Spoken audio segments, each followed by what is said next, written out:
Good morning. आज हम लोग देखते हैं 10th क्लास का VVI क्वेश्चन मैथ का, जो 17 तारीख के एग्ज़ाम के लिए आपको बहुत ही हेल्पफुल होगा। तो चलिए स्टार्ट करते हैं फर्स्ट क्वेश्चन से। चलिए देखिएगा फर्स्ट क्वेश्चन क्या कहता है कि 5 + 3√2 क्या है। तो समझ आया कि जो भी संख्या रूट के अंदर रहती है वो हमेशा क्या होती है, अपरिमेय संख्या हो जाती है। जो संख्या रूट के अंदर आ जाती है उसका पूरा वर्गमूल नहीं निकलता है, अपरिमेय संख्या हो जाती है। चलिए अब नेक्स्ट नंबर क्वेश्चन देखते हैं। निम्नलिखित में कौन अभाज्य संख्या। निम्नलिखित में कौन अभाज्य संख्या। अभाज्य संख्या किसको बोलते हैं? वो ऐसी संख्या जो एक तथा अपने आप के अलावा किसी और संख्या से न कटे, उसे अभाज्य संख्या कहते हैं। तो देखिए कौन कौन सा अपने आप के अलावा किसी और से नहीं कटता। देखिए हम बारी से चेक करते हैं। 28 तो 2 से कट रहा है, 7 से भी कटता है, ये तो होगा नहीं। 69 भी 3 से भी कटता है, 23 से भी कटता है, ये भी तो होगा नहीं। 71 देखिएगा, 71 1 से कटेगा और अपने आप से कटेगा। तो अभाज्य संख्या उसको बोलते हैं जो एक तथा अपने आप के अलावा किसी और संख्या से न कटे। तो इसका राइट आंसर कौन सा हो जाएगा? इसका राइट आंसर इज सी। अब नेक्स्ट नंबर क्वेश्चन देखते हैं। निम्नलिखित में कौन अपरिमेय नहीं है। Which of the following is not an irrational number. कहने का मतलब इसमें अपरिमेय ना है, हमको परिमेय खोजना है। परिमेय की क्या होता है? जो संख्या रूट के अंदर रहती है उसका पूरा वर्गमूल निकाल जाता है, उसको हम लोग अपरिमेय संख्या कहते हैं। तो देखिए ऑप्शन नंबर बारी से चेक कीजिएगा। √7, तो √7 का तो पूरा वर्गमूल निकलता नहीं है, ये तो परिमेय तो होगा नहीं। √13 का भी नहीं निकलता है, ये भी परिमेय नहीं होगा। लेकिन √25 दिया हुआ, 25 का वर्गमूल कितना होता है? 5। इसलिए इसका राइट आंसर क्या हो जाएगा? सी। नेक्स्ट नंबर क्वेश्चन पर बढ़ते हैं। निम्नलिखित में किस परिमेय संख्या का दशमलव प्रसार शांत होगा। तो शांत के लिए सिंपल सा है कि उसका हर का गुणनखंड देख लीजिएगा। हर का गुणनखंड अगर 2 और 5 हो, हर का गुणनखंड 2 और 5 हो तो वह संख्या हमेशा क्या होगी? शांत होगी। चलिए हर का गुणनखंड 2 और 5 देखते हैं, यानी कि नीचे में। चलिए फर्स्ट नंबर ऑप्शन में देखिएगा तो 15 लिखा हुआ है। तो 15 किससे कटता है? तो 3 से कटता है और 5 से कटता है, यानी कि शांत तो होगा नहीं, कहा कि 2 और 5 होना चाहिए, तो ये शांत नहीं होगा। चलिए फर्स्ट ऑप्शन तो नहीं हुआ। सेकंड नंबर ऑप्शन पर देखते हैं। 160 दिया हुआ, 160 को जब हम लोग काटते हैं तो पहले 2 से कटेगा 80, उसके बाद फिर 2 से 40, फिर 2 से 20, यानी कि ये हमेशा 2 और 5 से कटेगा। इसको भागा दे के देख लीजिएगा, यानी कि उसका हर का गुणनखंड 2 और 5 आ जाएगा, वहीं शांत हो जाएगा। तो 160 में जब आप गुणनखंड तोड़िएगा तो आपको पता चल जाएगा कि 2 और 5 के अलावा कुछ और नहीं आएगा, इसलिए इसका राइट आंसर कौन सा हो जाएगा? बी। चलिए अब नेक्स्ट नंबर क्वेश्चन के आगे बढ़ते हैं। 2 लगातार सम संख्याओं का महत्तम समवर्तक क्या होता है। तो 2 लगातार सम संख्या जब बोल देगा, जब क्वेश्चन में सम संख्या बोल देता है तो 2 लगातार सम संख्याओं का HCF हमेशा 2 होगा। सम संख्या का HCF हमेशा कितना हो जाएगा? 2। लेकिन बोलेगा कि 2 अभाज्य संख्याओं का मासा क्या होता है। तो 2 अभाज्य संख्याओं का मासा हमेशा 1 होता है। अगर क्वेश्चन में आए तो ध्यान दीजिएगा, यहाँ पर दिया हुआ 2 लगातार सम संख्या। जब 2 लगातार सम संख्या रहे तो उसका HCF 2 हो जाएगा। लेकिन बोलेगा 2 या 2 से अधिक अभाज्य संख्याओं का मासा क्या होगा, तब वहाँ पर 1 लगाइएगा। तो 2 लगातार सम संख्याओं का मासा कितना हो जाएगा? 2 लगातार सम संख्याओं का मासा 2। 2 लगातार सम संख्याओं का मासा 2 हो जाएगा। चलिए अब नेक्स्ट नंबर क्वेश्चन के आगे बढ़ते हैं। कहता है यदि अल्फा और बीटा द्विघात बहुपद इतना के शून्यांक है, x² + x - 2 के शून्यक हो तो 1/α + 1/β का मान क्या होगा। चलिए इसको हम लोग सोल्व करते हैं। देखिए कैसे बनेगा ये जी। कहता है कि एक द्विघात बहुपद दिया हुआ है, उसमें आपको शून्य के रूप में दिया हुआ अल्फा बीटा और पूछ दिया मान 1/α + 1/β। चलिए इसको हम लोग कैसे सोल्व करेंगे। तो सबसे पहले देखते हैं कि इसका जो शून्यक दिया हुआ, जो क्या क्या दिया हुआ, अल्फा और दिया है और बीटा दिया हुआ। तो सबसे पहले हम लोग अल्फा + बीटा, यानी कि दोनों के जब जोड़ दिए तो क्या कहलाएगा? शून्यांकों का योगफल कहलाएगा। क्या कहलाएगा ये? शून्यांकों का इस शून्याङ्कों का क्या कहलाएगा? योगफल कहलाएगा। सही लिखा नहीं रहा, इसको थोड़ा सा मिटाते हैं। क्या कहलाने वाला है? शून्याङ्कों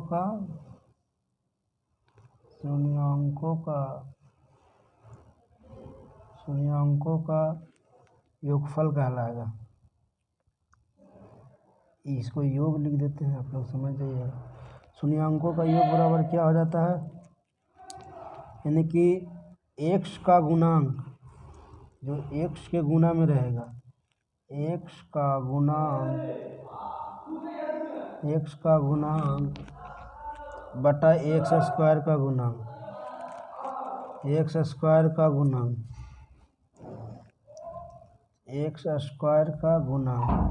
चलिए यहाँ पर अच्छी तरह से दिख नहीं रहा है, लेकिन इसको हम आगे बनाने का प्रयास करते हैं।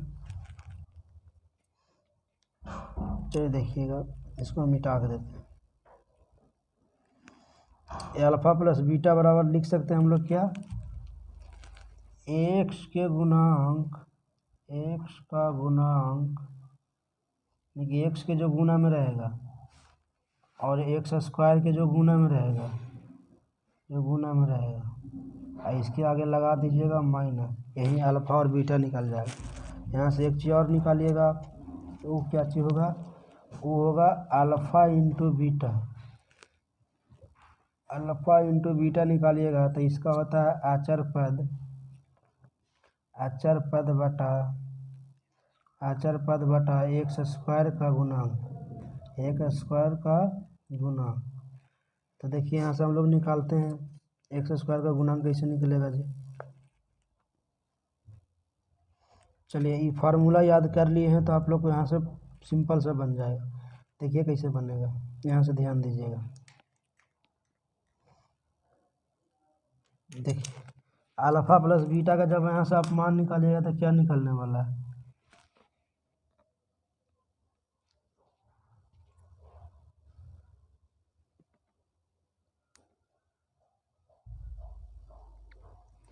अल्फा प्लस बीटा का जब मान निकालिएगा तो क्या निकल जाएगा?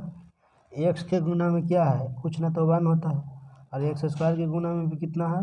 कुछ ना तो 1, और इसके आगे लग जाता है माइनस, यानी कि अल्फा प्लस बीटा का मान ऑलरेडी कितना आ गया? -1।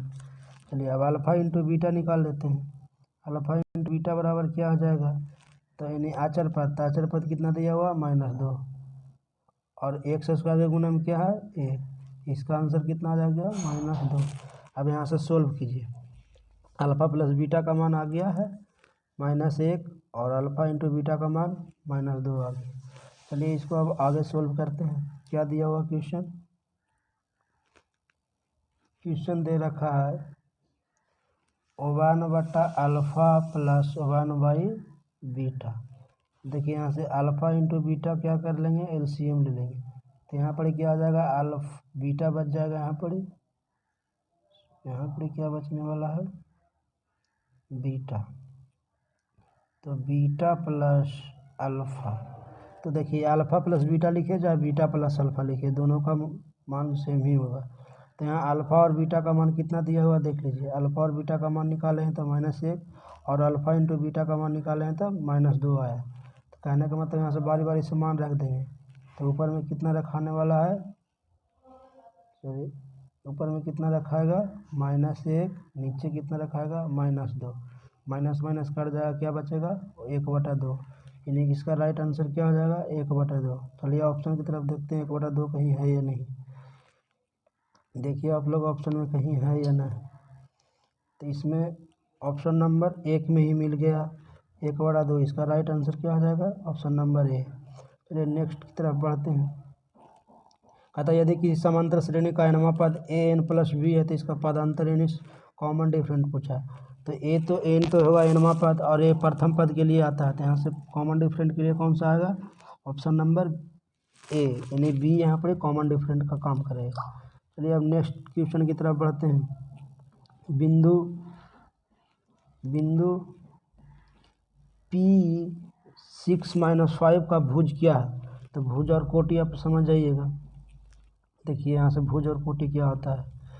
मान लिया कि आप लोग पढ़े होंगे निर्देशांक ज्यामिति में, इसको हम लोग बोलते हैं एक्स अक्ष, इसको बोलते हैं वाई अक्ष।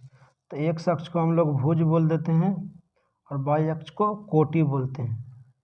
भुज को एक्स, तो इतना का भुज क्या होगा? तो देखिए यहाँ से बिंदु P 6 माइनस पी का भुज, तो भुज के मतलब किसको दर्शाता है? एक्स के। तो एक्स के रूप में यहाँ पर सबसे पहला चीज़ किसको पर रिप्रेजेंट करता है? एक्स को रिप्रेजेंट करता है। और दूसरा करता है जो वाई को रिप्रेजेंट करता था। यानी भुज के बारे में पूछा था, भुज तो हम लोग एक्स को बोलते हैं, तो एक्स के स्थान पर कौन सा हो जाएगा? एक्स के स्थान पर कौन सा होने वाला है? एक्स के स्थान पर 6 होने वाला है, क्योंकि फर्स्ट नंबर किसको रिप्रेजेंट करता है? एक्स को रिप्रेजेंट करता है। नेक्स्ट क्वेश्चन को बोलते हैं कि बिंदु 2 और 3 किस चतुर्थांश में स्थित है, यानी किस पद में स्थित है। चलिए इसको भी हम लोग देखते हैं किस चतुर्थांश में स्थित है। तो आप लोग जानते हैं इसको बोलते हैं हम लोग क्या? First quadrant, second quadrant, third quadrant, इधर फोर्थ क्वाड्रेंट। अब जैसे भी याद रखिए, इसको फर्स्ट मानिए, सेकंड मानिए, थर्ड मानिए। फर्स्ट क्वाड्रेंट में क्या हो जाता है? Plus plus. फर्स्ट क्वाड्रेंट में प्लस प्लस, दूसरा में माइनस प्लस, तीसरा में माइनस माइनस, चौथा में प्लस माइनस। तो इसका चतुर्थांश को याद रखिएगा किस तरह से होता है, जो देखिए इसका सिंपल सा एक टेक्निक है, प्लस माइनस किससे होता है, जो देख लीजिए।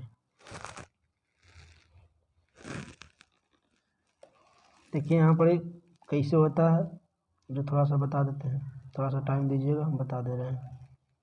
सॉरी,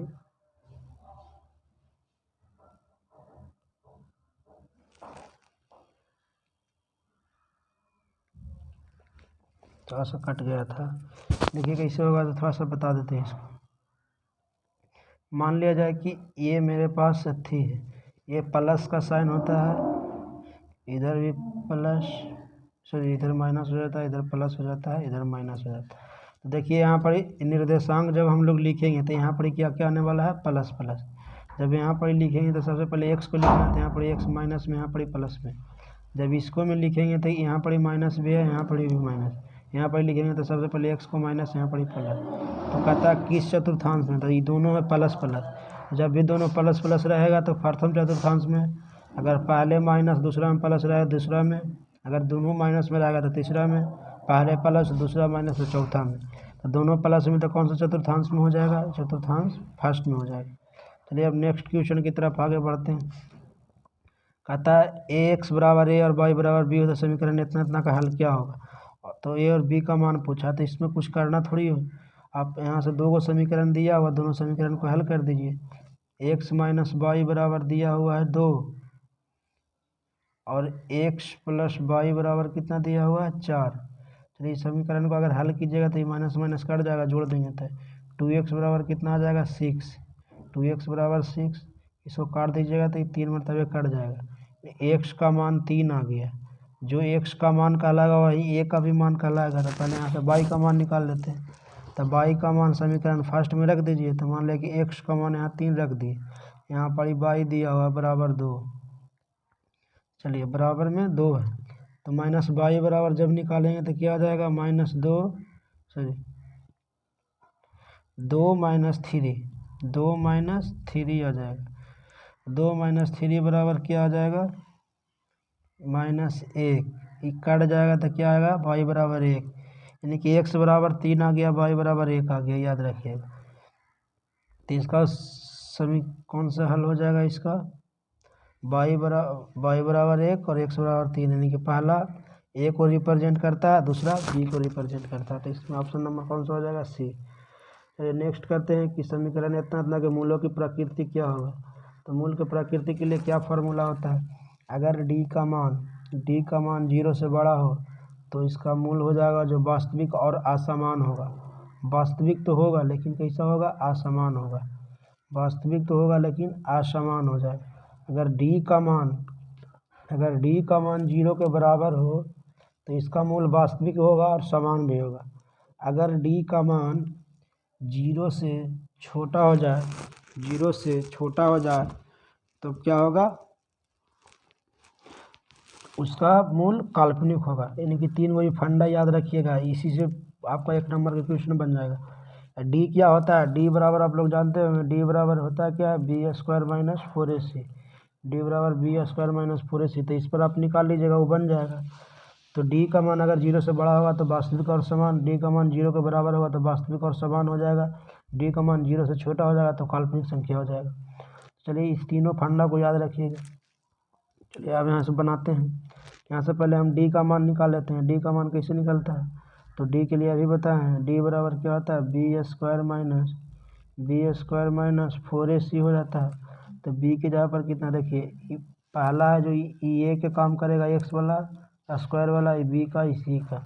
तो बी के जगह पर कितना दिया हो, 2, तो 2 के स्क्वायर हो जाएगा 4, ए के जगह पर 1 और सी के जगह पर 4, यानी कि इसको जब हम घटाएंगे तो 4 माइनस कितना हो जाएगा, 4 माइनस 4 4 16, यानी कितना आ गया ये -12। तब बताइए डी का जो मान आया है वो जो 0 से बड़ा आया कि छोटा के बराबर आया, तो डी का मान 0 से छोटा, क्योंकि माइनस में चल गया।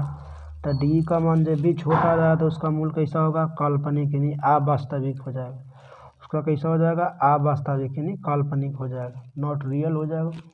नेक्स्ट क्वेश्चन की तरफ बोलते हैं। इतना इतना बिंदु के बीच की दूरी, तो बीच की दूरी के लिए क्या फॉर्मूला होता है, √x2 - x1 के होल स्क्वायर, x2 - x1 के whole square plus y2 - y1 के होल स्क्वायर, यही तो इसका फार्मूला होता है। इस पर जब आप इसको रखिएगा तो देखिए निकाल दीजिए, x1 के जगह पर कितना दिया हुआ, x2 के जगह पर दिया हुआ 2, तो 2 - 4 के स्क्वायर, 2 - 4 के स्क्वायर, 2 - 4 के स्क्वायर, और यहाँ पर क्या आ जाएगा, y2 कितना दिया हुआ 3, माइनस में 1 है, यहाँ भी माइनस, तो माइनस माइनस कितना आ जाएगा, प्लस आ जाएगा।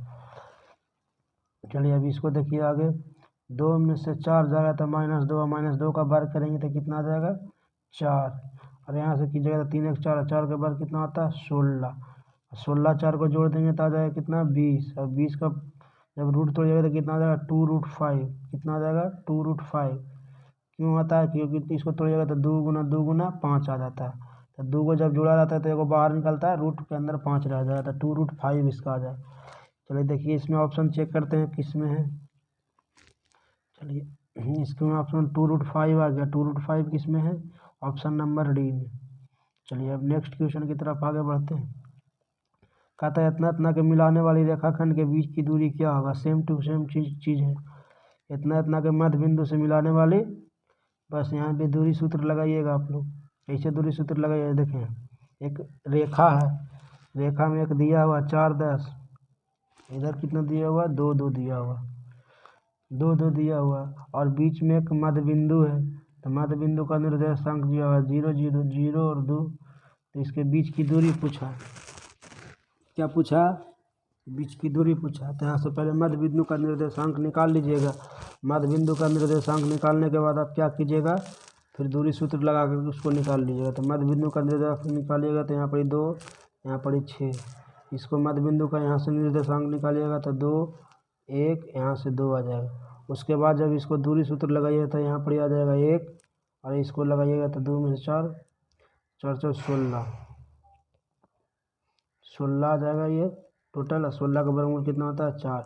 इसको आप हल करके देख लीजिएगा, थोड़ा सा इसमें टाइम लग जाएगा, इसको आप हल कर लीजिएगा। चलिए नेक्स्ट की तरफ देखेंगे। कहता है यदि त्रिभुज के शीर्षों का निर्देशांक इतना इतना हो तो त्रिभुज का केंद्रक का निर्देशांक क्या होगा।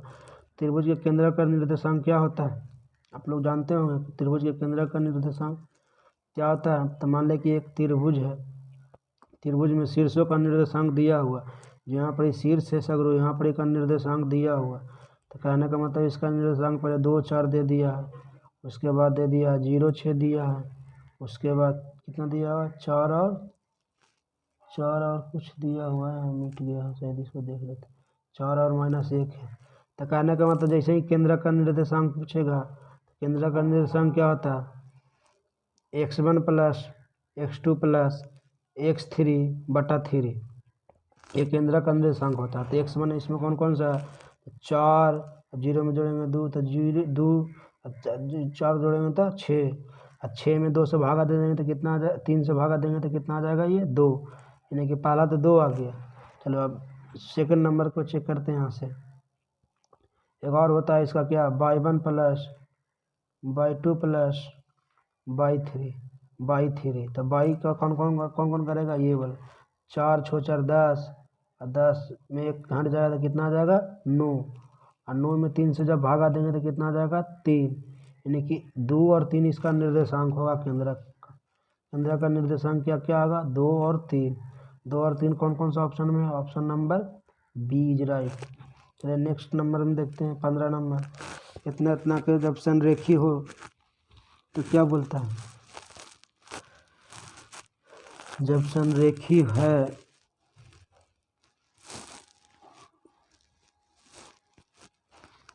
नंबर ए इज राइट हो जाएगा, सॉरी ए इज राइट हो जाएगा। चलिए नेक्स्ट क्वेश्चन की तरफ बढ़ते हैं। दो समकालीन त्रिभुज के संगत भुजाओं का अनुपात सदैव समान होता है, तो ये कथन किसका है, यूक्लिड का है, किनका है, सॉरी थेल्स का है, किसका है, थेल्स का।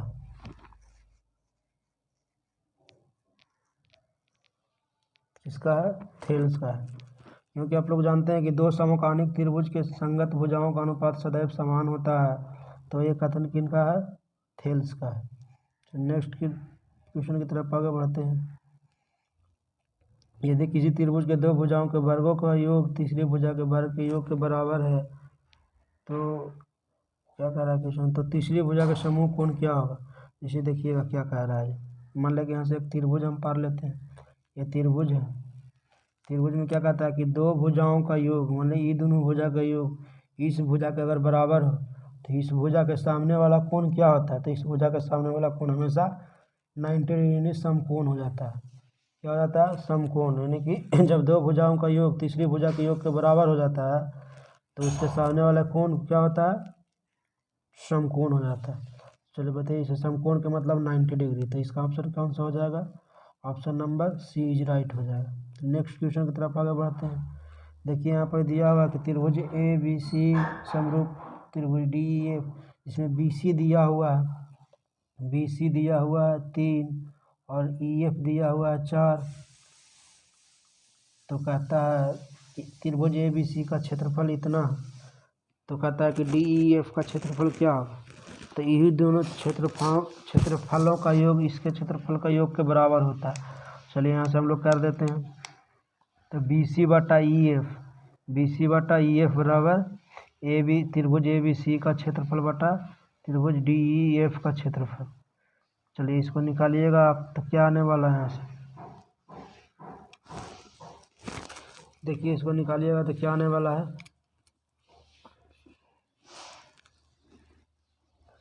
चलिए देखिए इसको हम लोग निकाल कर देखते हैं। यहाँ पर दिया हुआ 3, तो 3 बटा ये 4 हो जाएगा, 3 बटा क्या होने वाला है, 3 बटा ये 4 हो जाएगा।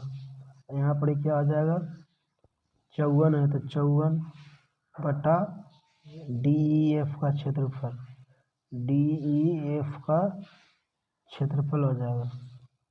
चलिए इसको निकालिएगा तो कितना होने वाला है, ये 54 गुना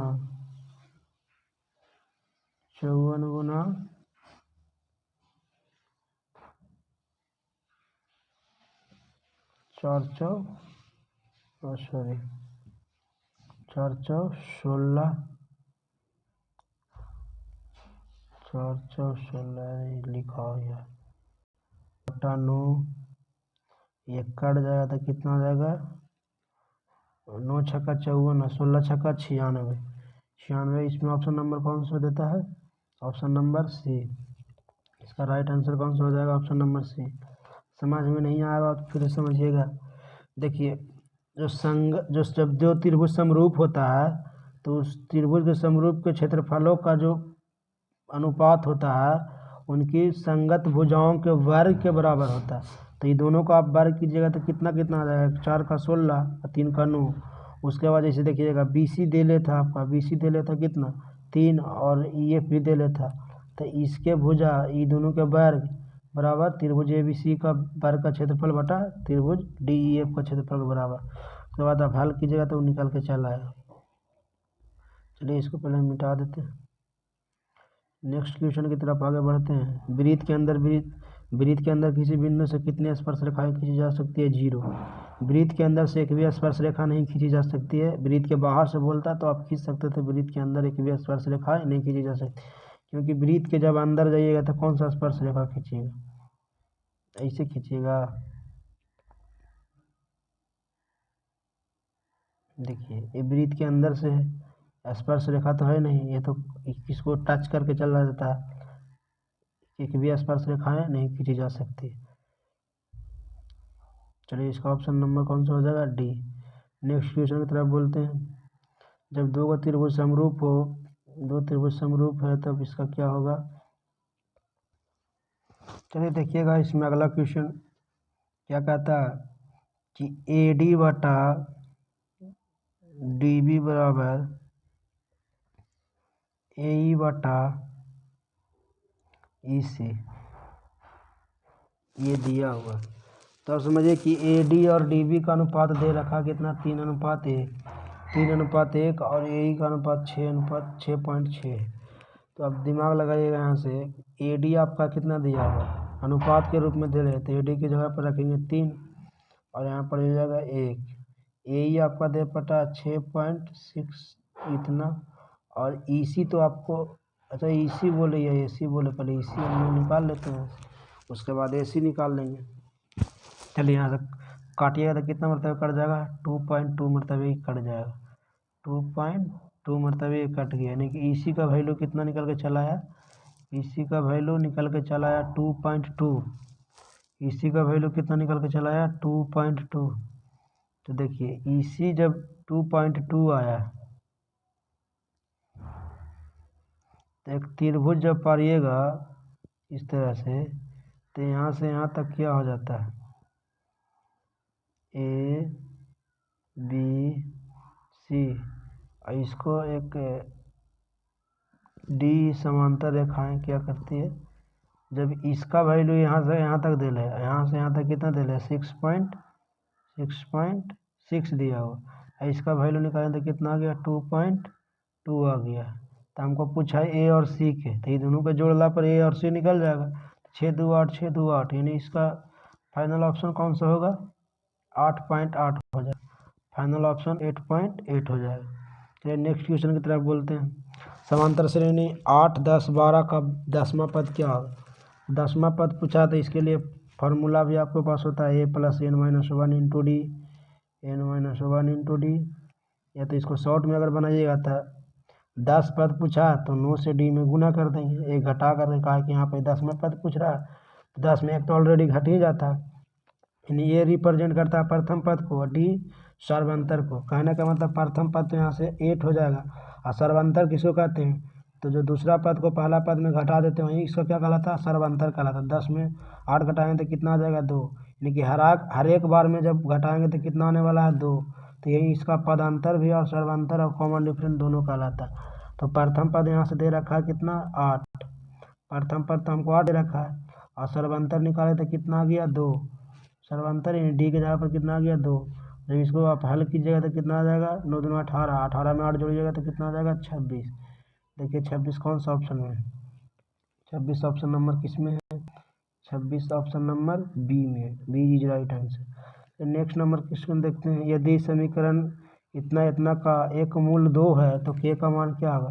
कहने का मतलब मूल किसको कहते हैं, जो एक्स का मान रहता है वहीं उसका मूल कहलाता है, यानी रूट कहलाता है। तो इस यदि कहता है कि यदि 2 is a root the equation of 2x² + 2kx + 4 = 0 then value of K, तो इसका वैल्यू के का पूछ रहा, तो इसका एक रूट दिया हुआ है, तो यानी कि एक्स की जगह पर हम 2 का मान रख देंगे, जो रूट दिया हुआ है 2, यही समझिए कि एक्स का मान दे रखा, तो एगो दे रखा तो एक्स का मान यहाँ पर हम रख देंगे, तो 2 को जब एक्स का मान रखेंगे तो 2 का वर्ग हो जाएगा, यहाँ पर दिया हुआ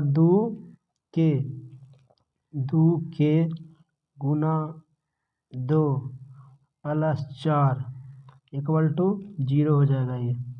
चलिए अब आगे देखते हैं, 2 का वर्ग कितना हो जाता है, ये 2 का वर्ग अगर निकालेंगे तो 2 दूना का 4, यहाँ से 2 दूना का 4k, यहाँ भी कितना आ जाएगा 4।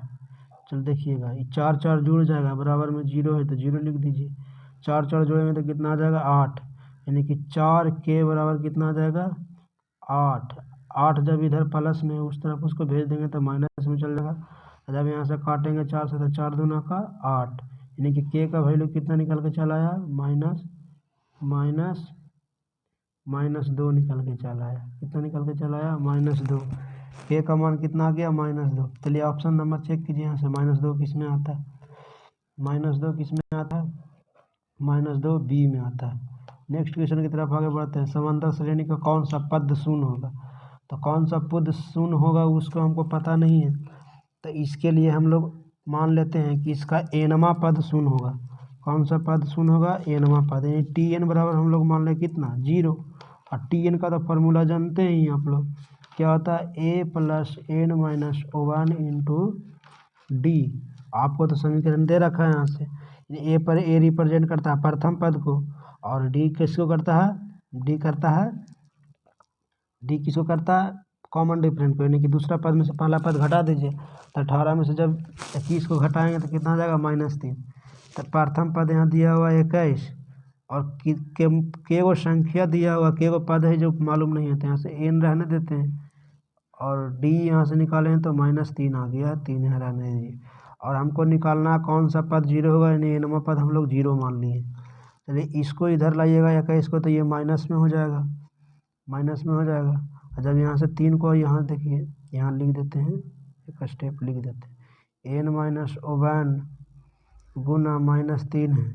जब इसको आप काट दीजिएगा तो कैसे होगा, 7-21, और n के माइनस में 1 है, जब माइनस में इसको इधर लाएंगे तो साथ में एक ये जुड़ जाएगा, तो यानी कि 7 और 1 कितना हो जाएगा, ये 8 हो जाएगा, 7 और 1 कितना हो जाएगा, 8 हो जाएगा। यानी कि कौन सा पद इसका शून्य होगा, तो 8वां पद इसका क्या हो जाएगा, शून्य हो जाएगा। 8वां पद क्या हो जाएगा, शून्य हो जाएगा। इसका राइट आंसर कौन सा हो जाएगा, ऑप्शन नंबर सी। अगर समझ में ना आया तो उधर हम बता देते हैं, एक बार देखिए कैसे बनता है। देखिए ये यहाँ पर हम बता देते हैं, समझिए। कहा रहा था कि कौन सा पद शून्य होगा, तो जैसे ही आपका इसका क्वेश्चन आएगा तो आप मान लीजिएगा कि एनवा पद मेरा शून्य है, यानी एनवा पद क्या है, तो टी एन बराबर हम लोग मान लें 0, और टी एन का आप लोग फार्मूला जानते हैं, टी एन का फार्मूला क्या होता है, a plus n minus D, यही तो फार्मूला होता है।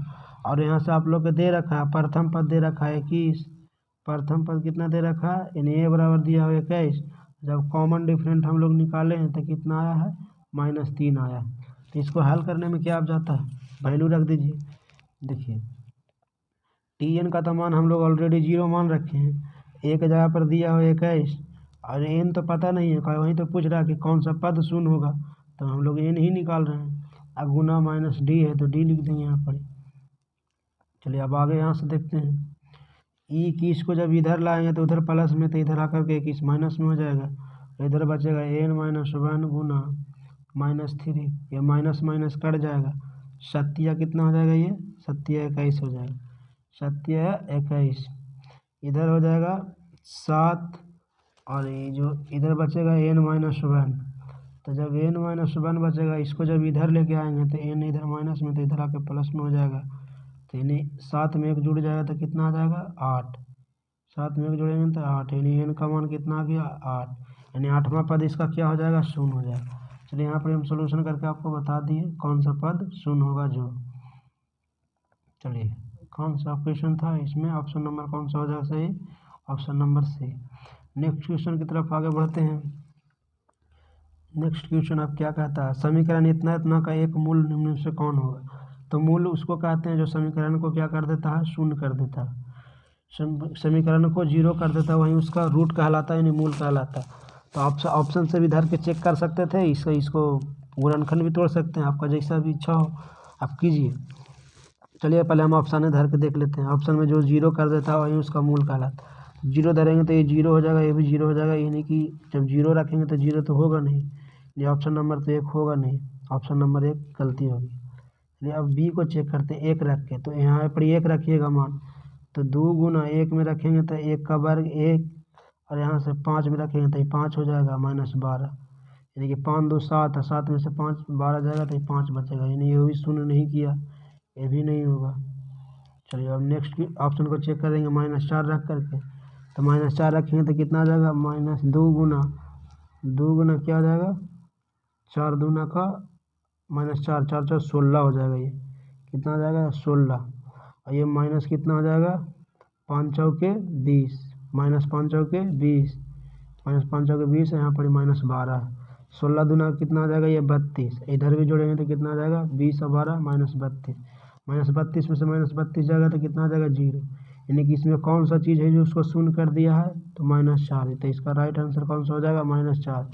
अब इसको बनाने का तरीका क्या होता है, इसको आप गुणनखंड तोड़िए। कैसे गुणनखंड टूटता है, तो देखिए गुणनखंड तोड़ने के लिए दोनों को आप क्या कीजिए, गुना कर लीजिए। 12 दूना का 24। जब 24 का आप गुणनखंड तोड़ते हैं तो क्या क्या आता है, इसको तोड़ लीजिए पहले। 2 12 3 और 4।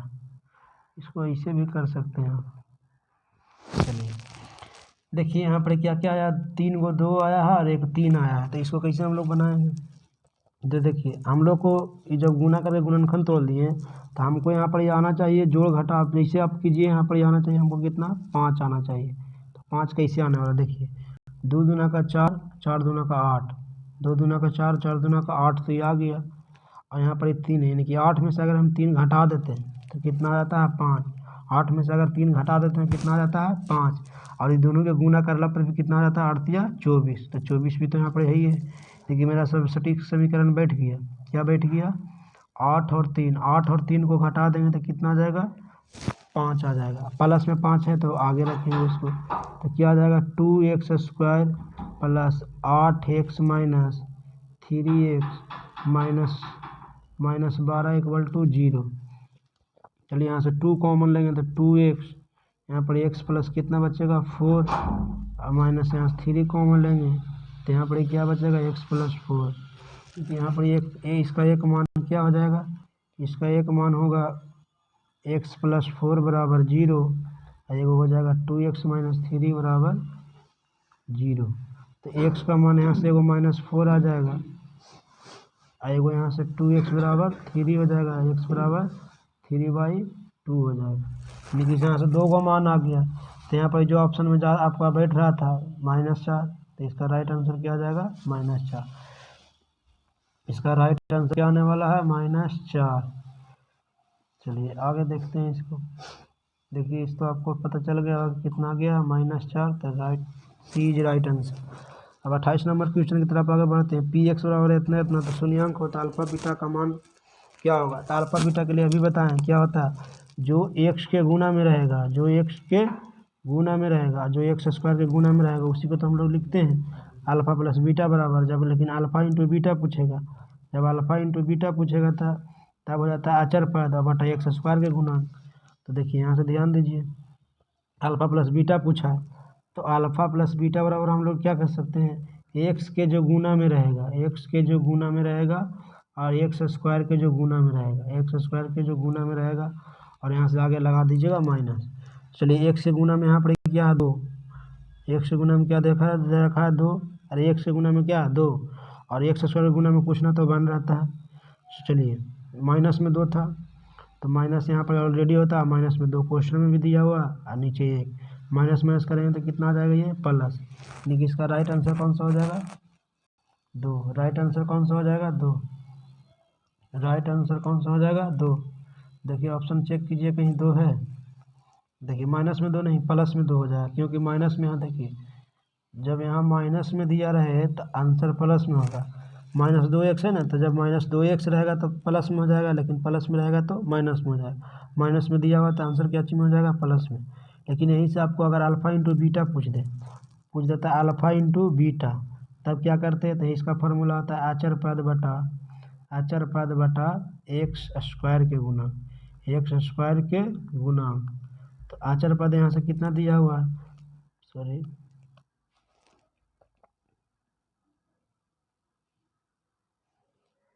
x² के गुना कितना दे रखा है, अचर पद यहाँ दिया 5 और x² के गुना 1, यानी कि जब ये अल्फा इंटू बीटा पूछा था इसका 5 आ जाता आंसर। लेकिन हमको से पूछा था अल्फा प्लस बीटा पूछा था, तो इसका आंसर आया था +2। तो +2 कौन किस में है, ऑप्शन नंबर बी में। चलिए देखिए इसमें क्या है, इसमें बहुत ईजी क्वेश्चन है। जब साइन को 90 डिग्री में चेंज करेंगे, 90 डिग्री में चेंज करेगा तो साइन हो जाता है कॉस के उल्टा, साइन हो जाता है कॉस के उल्टा, साइन कॉस के, टैन कॉट के, टैन कॉट के, सेक कॉसेक के। याद रख लीजिएगा, यहाँ से 1 नंबर तो आपको डायरेक्ट आ जाएगा। साइन जब रहेगा तो कॉस हो जाएगा, टैन जब रहेगा तो कॉट हो जाएगा, सेक रहेगा तो कॉसेक रहेगा, कॉसेक रहेगा तो सेक, कॉट रहेगा तो टैन, कॉस रहेगा तो साइन।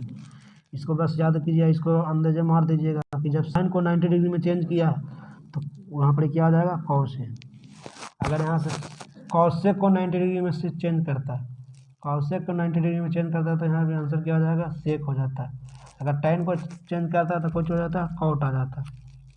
चलिए अब यहाँ पर देखिए क्या कहता है, निम्नलिखित में कौन सेक ए के बराबर है। सेक ए के बराबर क्या है, तो आप लोग को जानते होंगे कि जब ट्रायगोनोमेट्री पढ़े होंगे तो आप लोग को पढ़ाया गया होगा कि कॉस ए गुना सेक ए बराबर 1 होता है। इसको प्रूफ करके बताया भी गया होगा। तो हमको यहाँ से सेक ए के मान पूछा है, तो सेक ए के मान जब यहाँ से निकालेंगे तो क्या आ जाएगा, 1/cos है, 1/cos है। तो बताइए कौन सा ऑप्शन में 1/cos है, ऑप्शन नंबर ए में, ऑप्शन नंबर ए में। तो ऑप्शन ए इज राइट हो जाएगा। ये आपका फार्मूला है, इसको याद रखिएगा। इसका 3 गो फार्मूला था, तीनों को हम बता देते हैं पढ़े जो कि ध्यान में आ जाए। पहला तो फार्मूला ये आ गया। दूसरा फार्मूला होता है साइन गुना कोसेक, कोसेक बराबर एक होता है टेन गुना कॉट बराबर एक। यानी तीनों फार्मूला को याद रखिएगा, ये दोनों आपस में उल्टा हो जाता है। साइन कॉस के उल्टा होता है, टेन कॉट के उल्टा हो जाता है। चलिए इसका ऑप्शन नंबर ए हो गया। देखिए जो अगला क्वेश्चन है उसको देखिए, ध्यान से देखिएगा। अगला क्वेश्चन क्या कहता है, कॉसेक 44 और सेक 45। तो जब भी दोनों 90 डिग्री में रहे, यानी कि ऊपर नीचे का जोड़ लीजिएगा कोण को, तो 90 डिग्री यहाँ से 44 से 46 को जोड़िएगा तो कितना आ जाए, 44 और 46 दोनों को अगर जोड़ दीजिएगा आप तो कितना आने वाला है, ये 90 डिग्री। जैसे ही ये 90 डिग्री आएगा तो समझिए उसका वैल्यू कितना आ जाएगा, 1। जैसे ही 90 डिग्री आ जाएगा उसका वैल्यू कितना हो जाएगा, 1 हो जाएगा। कितना होने वाला है, ये 1। तो इसका आंसर क्या हो जाएगा, 1। जब ये दोनों का जोड़ दीजिएगा, दोनों का 90 डिग्री आ जाएगा तो 1 लगा के चलाइए। कैसे होता है वो अभी मत समझिए, इसका थोड़ा सा लंबा प्रोसेस है। समझने के लिए इसको चेंज करना पड़ता है। कॉसेक को चेंज किया तभी बताया था कि कॉसेक सेक के डिग्री में चेंज होता है, अभी बताया इसके जस्ट पहले। कॉसेक किसके डिग्री में चेंज होता है, सेक के डिग्री में। तो सेक यहाँ पर जैसे देखिए 90 में से अगर 44 घटाइएगा तो कितना आ जाएगा, सेक 46। सेक 46 से नीचे भी दिया हुआ सेक 46। सेक 46 से कट जाए तो कितना आ जाएगा, इसका होगा यही इसका फंडा। चलिए जब भी 90 डिग्री रहेगा तो उसका वैल्यू कितना मारे क्या आएंगे हम लोग, 1 मारते हैं। नेक्स्ट क्वेश्चन आगे देखते हैं। 2 कॉस स्क्वायर 60 डिग्री। तो कॉस 60 डिग्री का वैल्यू रखिए। जो साइन 30 डिग्री का होता है वहीं कॉस 60 डिग्री का। तो साइन 30 डिग्री का वैल्यू कितना होता है, साइन 30 डिग्री का वैल्यू होता है 1/2। कितना होता है, 1/2। 1/2 होता है। तो 2 गुना कॉस 60 का भी कितना हो जाएगा, 1/2। इस पर स्क्वायर दिया होता है, स्क्वायर बैठा देंगे। तो 2 गुना 1 का वर्ग 1 और 2 का वर्ग 4, काटिए तो 2 दूना का 4। देखिए कितना इसका आंसर आ जाएगा, 1/2। देखिए 1/2 किस में आता है, ऑप्शन नंबर किस में आ रहा है, 1/2 ऑप्शन नंबर डी में, ऑप्शन नंबर डी में। यानी कि जो साइन 30 का वैल्यू होता है वहीं कॉस 60 का होता है, यानी कि साइन और कॉस दोनों का वैल्यू उससे उल्टा हो जाता है। चलिए यहाँ पर ही देखिएगा क्या होता है 33 नंबर क्वेश्चन में। 33 नंबर क्वेश्चन क्या कह रहा है, देखिए sine square 20 degree, sine square 20 degree plus sine square 70 degree. तो अभी बताया कि आप कोई के भी चेंज कर लीजिए। अगर साइन को चेंज कीजिएगा तो कॉस में आ जाएगा, दोनों जगह तो साइन है, तो किसी को आप चेंज कर लीजिए। तो अगर इसको आप चेंज कीजिएगा तो 90 डिग्री माइनस 70 हो जाएगा, 90 डिग्री माइनस 20। 90 डिग्री में सब चीज़ 20 को घटाइए तो कितना आ जाएगा, ये कॉस 70 आने वाला। तो कॉस 70 यानी कॉस स्क्वायर ए प्लस साइन स्क्वायर ए बराबर क्या होता है, इसका फार्मूला आप जानवे करते होंगे। इसका फार्मूला हो जाता है 1। तो जब भी ऐसा आपको चीज़ नज़र आए तो आप 1 लगा करके चलाइए। जब भी ऐसा चीज़ आपको नज़र आए तो क्या लगाइएगा, 1। तो इसका राइट आंसर क्या हो जाएगा, 1। जब भी आप देख लीजिएगा कि दोनों को जोड़ने के बाद कितना आ रहा है, 90 डिग्री, और साइन साइन दोनों को रूप में दिया। जब प्लस दे रहेगा तो दोनों साइन के रूप में दिल रहेगा। ये वो चेंज करेगा तो कॉस के रूप में आ जाएगा, साइन स्क्वायर ए प्लस कॉस स्क्वायर ए बराबर 1 होता है, हम लोग जानते हैं। तो इसका आंसर क्या हो जाएगा, 1। चलिए नेक्स्ट क्वेश्चन देखते हैं। देखिए अभी यही चीज़ बताएं पिछले चीज़ में कि टाइन और कॉट जो दोनों गुना में रहेगा तो इसका वैल्यू कितना हो जाएगा, 1 हो जाएगा। क्योंकि ये बताएं कि टाइन गुना कॉट बराबर 1 होता है, टेन गुना कॉट बराबर 1 होता है। तो टेन गुना कॉट बराबर कितना आ जाएगा, ये 1 हो जाएगा। चलिए अब नेक्स्ट क्वेश्चन की तरफ आगे बढ़िए। किसी त्रिभुज में ए बी दिया हुआ इतना, बी सी दिया हुआ इतना। अब ये समकोण है तो ए सी का मान पूछा, यानी कर्ण पूछा। तो इसका ट्रिपलेट एक नंबर होता है, ट्रिपलेट नंबर आप याद रखिएगा। इसका ट्रिपलेट नंबर अगर आप याद रखिएगा, ट्रिपलेट नंबर इसका क्या होता है, ट्रिपलेट नंबर याद रखिएगा। ट्रिपलेट नंबर क्या होता है, 12 हो गया, ये 5 हो गया, इसको ए रख लीजिए, इसको बी कर दीजिए, इसको सी कर दीजिए। यहाँ से एक समकोण कर दिया है 90 डिग्री। अब पूछा आपको ए सी, तो 12 और 5 के क्या कर दीजिएगा, स्क्वायर, क्योंकि ये हमारा कर्ण कहलाता है, ये कर्ण कहलाता है, ये लंब हो जाएगा और ये क्या कहलाएगा, आधार कहलाएगा। तो कर्ण बराबर आप लोग का फार्मूला आता होगा, कर्ण बराबर क्या होता है फार्मूला, तो लंब के स्क्वायर जोड़ आधार के स्क्वायर, लंब के स्क्वायर जोड़ आधार के स्क्वायर बराबर कर्ण के स्क्वायर हो जाता है, यानी इसको फिर रूट चढ़ा दीजिएगा। चलिए इसको हम लोग बनाते हैं, देखिए कैसे बनता है, इतना करना जरूरी नहीं, देखिए इसको बनाते हैं।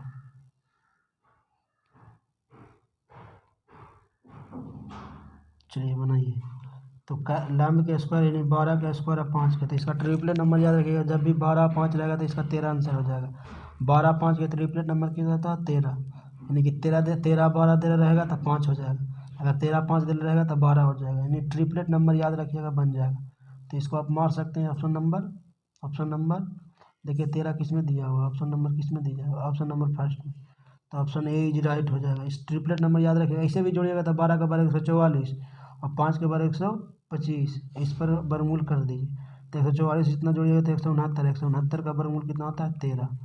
तो ट्रिपलेट नंबर अगर आप याद रखते हैं तो आपके पास टाइम बच जाता है, ट्रिपलेट नंबर याद रखने से आपका टाइम बच जाएगा। चलिए हम नेक्स्ट क्वेश्चन की तरफ बढ़ते हैं। 5 sin a बराबर 8 cos a, तो cot a का मान क्या होगा, तो सिंपल सा है, इसका फार्मूला क्या होता है कि cos a बटा sin a, cos a बटा sin a बराबर tan a हो जाता है, सॉरी cot a हो जाता है, क्या हो जाता है, cot a, ये फार्मूला है। देखिए अब यहाँ से दिया हुआ आपको क्वेश्चन में क्या, 5 sin a, 5 sin a बराबर 8 cos a, 8 cos a, तो बताइए cos को जब इधर भेज देंगे तो क्या आ जाएगा, साइन को उधर भेजना पड़ेगा, क्योंकि हमको cot के रूप में लाना है, अगर tan के रूप में लाना रहता तो हम cos के इधर भेज देते। चलिए देखिए यहाँ से भेज दीजिए, आप यहाँ से cos के रूप में लाना है तो हम लोग क्या करना है, इस साइन को भेज दीजिए उधर, साइन को जब उधर आप भेजिएगा और ये 8 को इधर लेके चला जाइएगा, तो देखिए क्या आने वाला, इधर अगर लेके आएंगे तो ये हो जाएगा इधर 5 और बटा 8, और इधर लेके आएंगे साइन को, तब यहाँ पर क्या बनेगा cos a बटा इधर आ जाएगा sin a। अभी बताएं कि cos a बटा sin a बराबर होता है cot a, अगर साइन ऊपर रहता cos नीचे रहता तब तो tan a हो जाता, लेकिन जब cos ऊपर रहेगा साइन नीचे रहेगा तब cot a हो जाता है। तो cot a ये हमको से पूछ रहा था, इसका आंसर क्या हो जाएगा 5 बटा 8, इसका राइट आंसर क्या हो जाएगा 5 बटा 8, सॉरी इसका राइट आंसर क्या हो जाएगा 5/8, राइट आंसर 5/8। नेक्स्ट क्वेश्चन बोलते हैं, cot 60 डिग्री का वैल्यू कितना होता है, तो cot 60 डिग्री, तो cot 60 डिग्री का वैल्यू कितना होता है जल्दी बताइए आप लोग। चलिए इसको देखिए हम बता देते हैं, cot 60 डिग्री का वैल्यू क्या होता है, जो tan 30 डिग्री का होगा वही cos 60 डिग्री का वैल्यू कहलाएगा, वही cos 60 डिग्री का वैल्यू कहलाएगा। तो tan 30 डिग्री का वैल्यू कितना होता है, tan 30 डिग्री का वैल्यू क्या होता है जी 1/√3, 1/√3, तो यानी cos 60 का भी कितना कहलाएगा 1/√3। चलिए देख लीजिए आप लोग ध्यान से, ऐसे मेरे आंसर से 1/√3 होगा। नेक्स्ट क्वेश्चन की तरफ देखते हैं, यदि एक अर्धवृत्त का परिमाप कितना होगा 36 सेंटीमीटर हो तो इसकी त्रिज्या क्या होगा। अर्धवृत्त में जानते हैं परिमाप दिया होगा, देखिए अर्धवृत्त कैसा होता है, चांद की आधा चांद की तरफ होता है ना, तो देखिए पहले वृत्त का परिमाप क्या होता है 2πr, 2πr पूरा वृत्त का परिमाप होता है, लेकिन आधा पूछा था तो इसके लिए 2 से भाग कर देंगे तो क्या आ जाएगा πr। देखिएगा यहाँ से इसका हम लोग नहीं निकालें, ये भी तो इसका परिमाप के अंदर आ जाता है, तो ये पूरा कहलाता है व्यास, तो व्यास किसके बराबर होता है तो 2r के बराबर होता है, व्यास किसके बराबर होता है 2r के, व्यास किसके बराबर होता है 2r के, तो इसका फार्मूला क्या आ गया πr + 2r, πr + 2r, यानी यहाँ से जब r कॉमन लेंगे तो क्या आ जाएगा पाई प्लस टू हो जाए।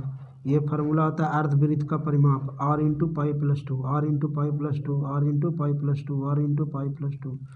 अर्धवृत्त का परिमाप क्या होता है? R into pi plus two, are into pi plus two. चलिए देखिए, अर्धवृत्त का परिमाप पूछा तो क्या होता है अभी हम बताएं कि R into pi plus two. तो देखिए इसका परिमाप दे रखा कितना? 36। 36 बराबर क्या हो जाएगा?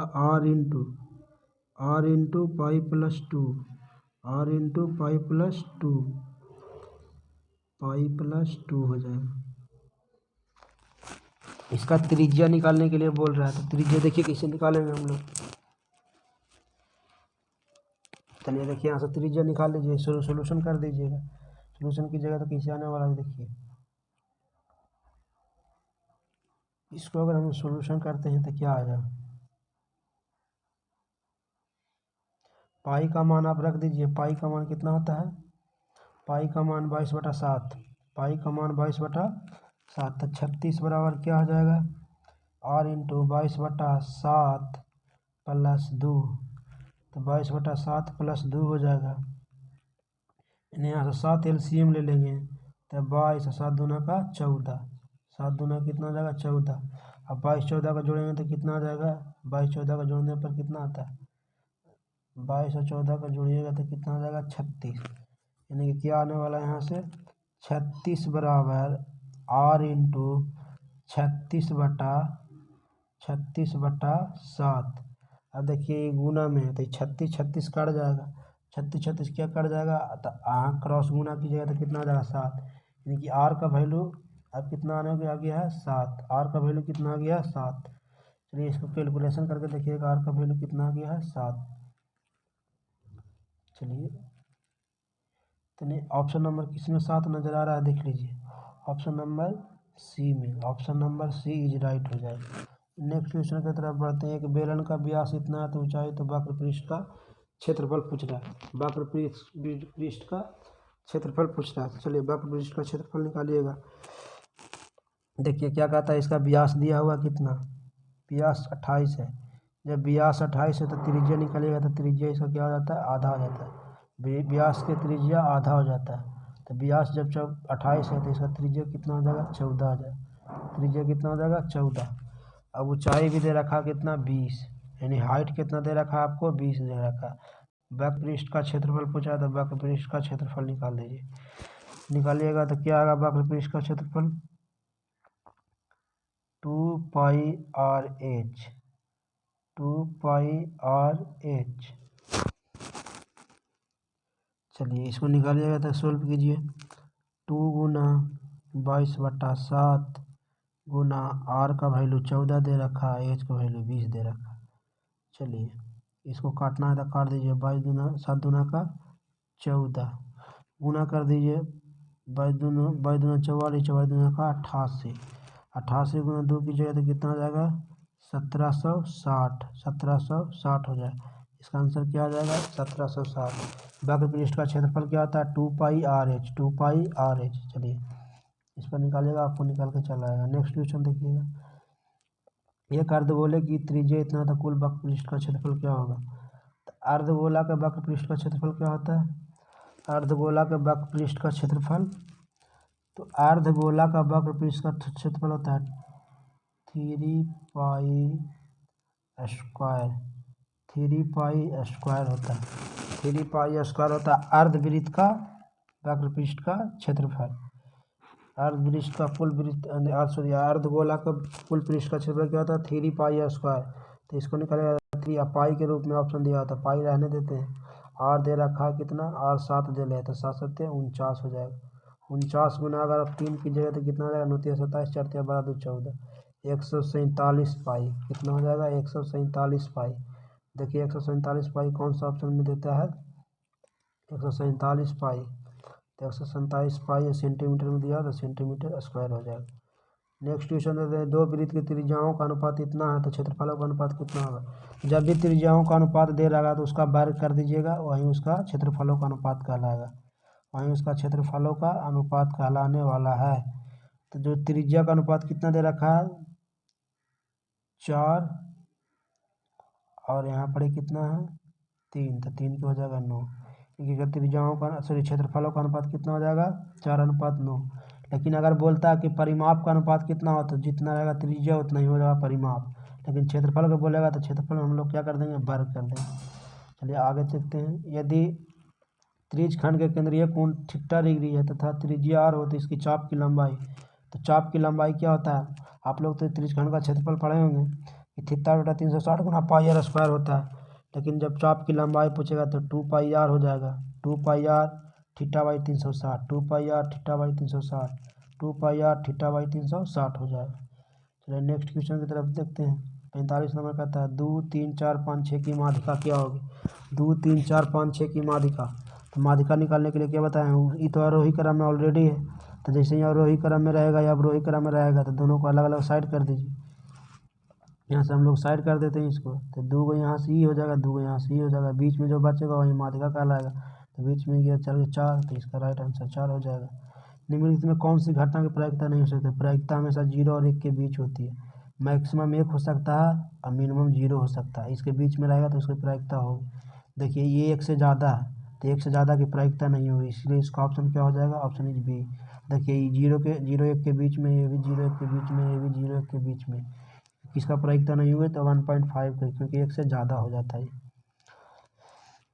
देखिए अगला क्वेश्चन क्या कहता है। अगला क्वेश्चन कह रहा है कि वर्ग अंतराल, क्या कह रहा है, वर्ग अंतराल 10 का वर्ग चिन्ह, तो वर्ग चिन्ह कुछ निकालना नहीं है।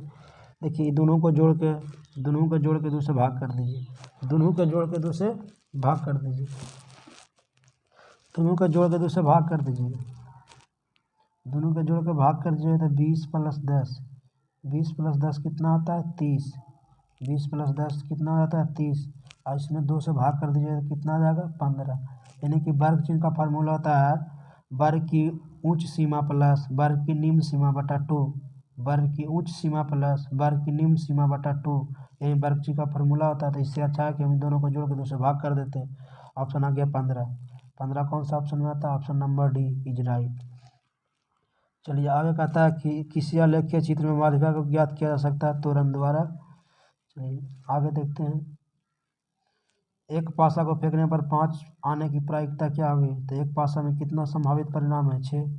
लूडो के छक्का में कितना परिणाम हो सकता है 6, एक ही वो पासा फेंका गया है, तो एक छक्का पर कितना 5 आ सकता है, एक ही बार में तो 5 एक बार फेंकिएगा छक्का को, अगर पासा को आप एक बार फेंकिएगा तो 5 कितना बार आ सकता है, एक ही बार आएगा, और टोटल परिमाण कितना है 6, तो इसका आंसर क्या आ जाएगा 1/6, 1/6। जब एक पासा को फेंकेगा, कुछ भी बोल देगा कि 1 आने की प्रायिकता, 2 आने की प्रायिकता, अगर सम संख्या आने की प्रायिकता पूछ देगा तो 3 हो जाएगा, क्योंकि 2 भी आ सकता है, 4 भी आ सकता है, 6 भी आ सकता है। परिणाम कितना आ गया संभावित 3, और टोटल परिणाम होता है 6, 3/6, यानी 1/2 हो जाता है जब सम संख्या पूछता था। लेकिन यहाँ सम संख्या ना पूछे तो क्या पूछ दिया 5 आने की प्रायिकता, तो एक लूडो छक्का को जब एक बार फेंकिएगा तो 5 एक ही बार में आएगा, तो 1/6। नेक्स्ट में एक ताश के पत्ते को अच्छी तरह से फेंटी जाती है, यानी कि उसको पीसा जाता है। एक ताश के पत्ते को अच्छी तरह से फेंटी जाती है और उसका एक यादृच्छ निकाला जाता है, तो इसकी लाल रंग की रानी होने की प्रायिकता क्या है। देखिए लाल रंग की रानी क्या होती है, 2 गो, एगो ईंट हो जाता है, एगो लाल पान हो जाता है, एगो ईंट एगो लाल पान। लाल रंग जब बोलेगा तो 2 गो, क्योंकि जो अब ताश के जो बामन पत्ता होता है, बेगम, जिसको बेगम को ही हम लोग रानी बोलते हैं, तो रानी में 2 गो होता है, एगो ईंट वाला होता है जो लाल रंग का होता है, एगो पान जो कलर का होता है ना, पान तरह का, वो भी लाल रंग का होता है। अगर पान की बोलता था तो एक ही बीवी होता, बेगम होता, लेकिन यहाँ बोल दिया है लाल रंग का, तो लाल रंग के कितने बेगम होते हैं 2, और टोटल कितने पत्ते होते हैं उसमें, टोटल पत्ते कितने होते हैं 52, कितने होते हैं 52 हो जाते हैं। तो 2 को संभावित परिणाम होगा 52, तो इसको काटिएगा तो कितना आ जाएगा 1/26, 1/26, तो इसका आंसर कौन सा हो जाएगा 1/26। चलिए आज हम लोग पूरा ऑब्जेक्टिव देख लिए, फिर नेक्स्ट क्लास में हम लोग देखेंगे और थैंक यू।